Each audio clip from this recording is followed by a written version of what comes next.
Today I'm going to show you how to make a photo collage inspired by the artist Todd Gray. His last name is spelled Gray. If you wanted to go online to see more of his work for inspiration. You are going to create 3 different collages.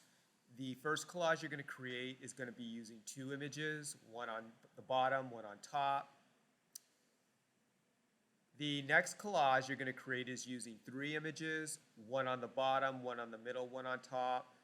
And then the last one is going to be 4 images. And the goal is to break up the rectangular shape of a normal photograph to create a whole other shape, a whole other form. I'm going to go ahead and X out of these images by clicking on the X on the tab to get started on the steps you are going to take to create all 3 of your collages. The first step is go to File, select New. When you go to File, select New, you're going to go and you're going to select the vertical custom shape right here. Just click on it. And when you click on it, go ahead and come over here to the side and plug in the number 16 for your width. Make sure that this drop-down menu here next to the width is selected for inches and not pixels. You're going to plug in 20 for your height. For the resolution, the number 300. And then for the background contents, this is very important, you need to select transparent. And double check to make sure you did that. Once you have all this plugged in, go ahead and press the button that says Create. And what you're going to see is a rectangular shape, and inside the rectangular shape is this pattern of different squares. And we'll call this your transparent layer. Now we're ready to bring in the images for one of our collages. I'm going to make the collage using 3 images. So to bring in my 3 images, I got to go to File, Open, and I find where my images live. In this case, I put them in a folder on my desktop and I titled it The Exquisite Corpse. First image I'm going to bring in is from the category Photographing the Invisible, and this is an archival photograph. The next image that I'm going to bring in is from the category The Scavenger Hunt, Reality is Overrated. And here I'm going to bring in an abstract view of a wheat field. And then the third photograph is Where Do You Live, or Where Are You? And I'm going to bring in a landscape that's near an area that I grew up in. So now I have all my 3 images. I want to start with the invisible photograph, or the archival, the portrait, because then I want to use those other images to create a whole other shape. So I'm going to go ahead and select the tab. I'm going to click on the tab of the portrait. Now what I want to do is copy and paste this onto the transparent layer. So what you need to do is go to Select All. Once you see the marching ants, you're going to go up to the menu bar and you're going to go to Edit Copy.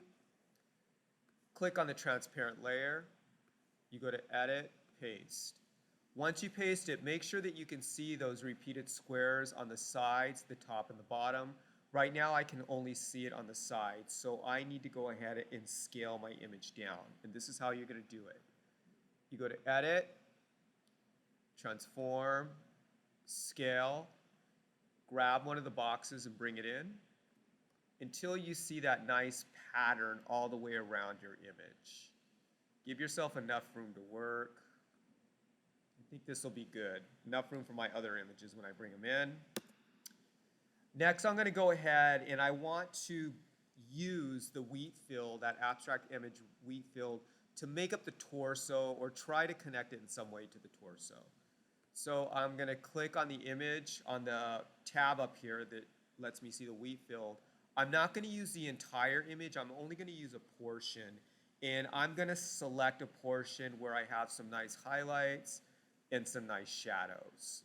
And to make that selection, I'm going to go over here to my left-hand side, and the second tool down is going to be your marquee tool, and I'm going to press that. And when I hold the marquee tool down, I'm going to select the rectangular marquee tool.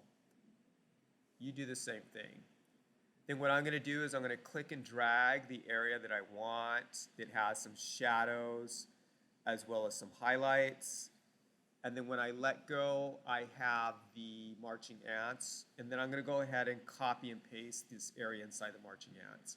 So I repeat that process again. I go to Edit, Copy, go back to the transparent layer where I'm working on my collage, Edit, Paste. As soon as you paste it, you're going to see on your layers palette that it's going to create a new layer. And it's probably going to be called layer number 2. And this would be your layers palette. If you don't see the layers palette on your left-hand side, go to Window and make sure that the layers is selected like mine with the check mark. Now what I want to do is with my top layer, which is the layer of the wheat field, with that a light gray color, I want to go ahead and move it. If it's not a light, let's say that the bottom is the light gray color instead, all you got to do is click on the top layer and make it light gray to activate it. It has to be light gray, and now I'm going to move it. So I'm going to select another tool from the toolbox, and that is the first tool, and that's called the Move tool.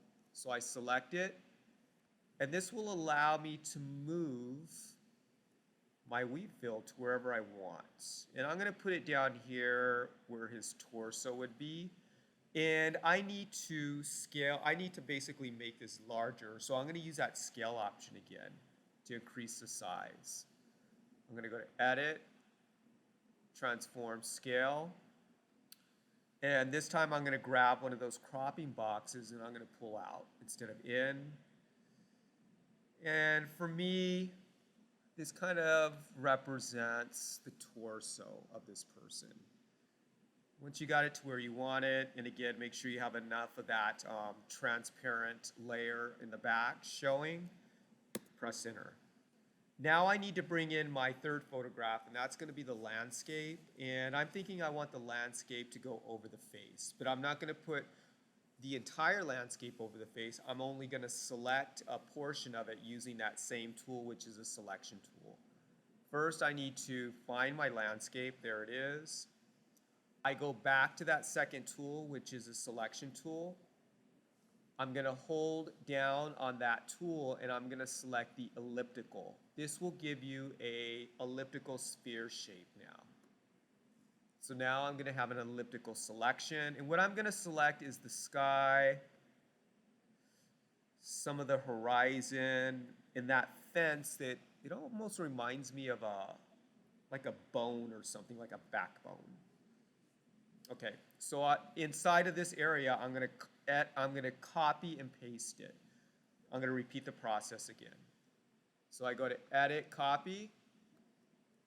I come back to my transparent layer, Edit, Paste. And now, if you look in your layers palette, you have a third layer. And that top layer is going to be that landscape. I want to move the landscape. Again, I have to make sure that it's a light gray. If another layer, such as layer 2, is light gray, just click on layer 3, make it a light gray, go to your Move tool, and move it where you want it. And I like it here on the face, but I want it to be a little bigger. I want it to cover the lips and the eyes, but I still want to see some hair in the ear. So again, what I'm going to do is I'm going to go back up to Edit, Transform, Scale, grab those cropping boxes and pull out.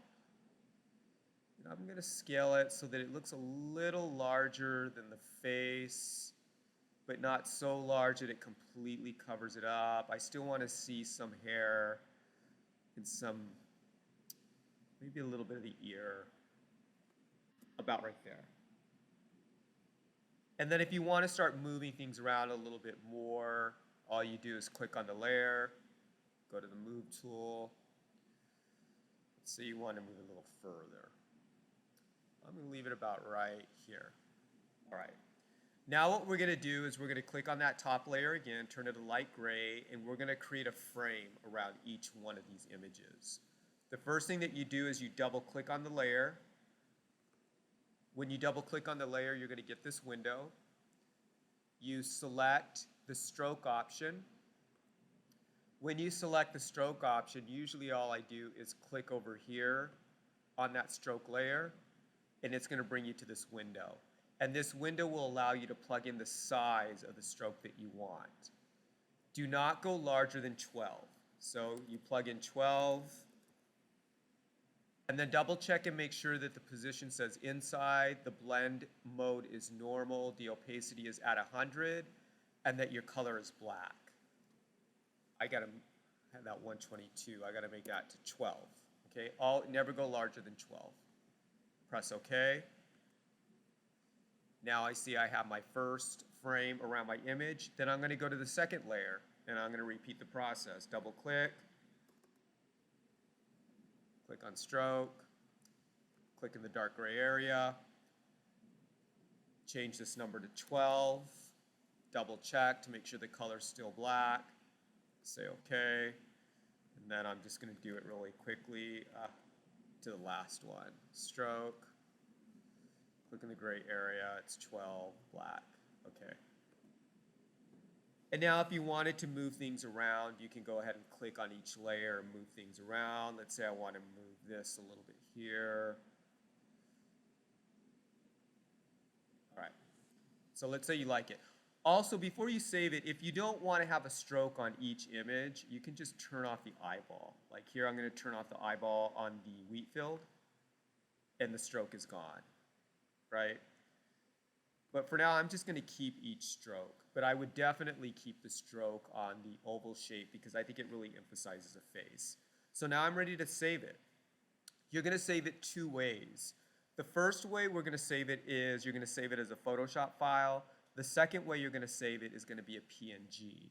Saving it as a Photoshop file will save all your layers. So if you want to do any work again to it, you can come back, open it, and all your layers are going to be there.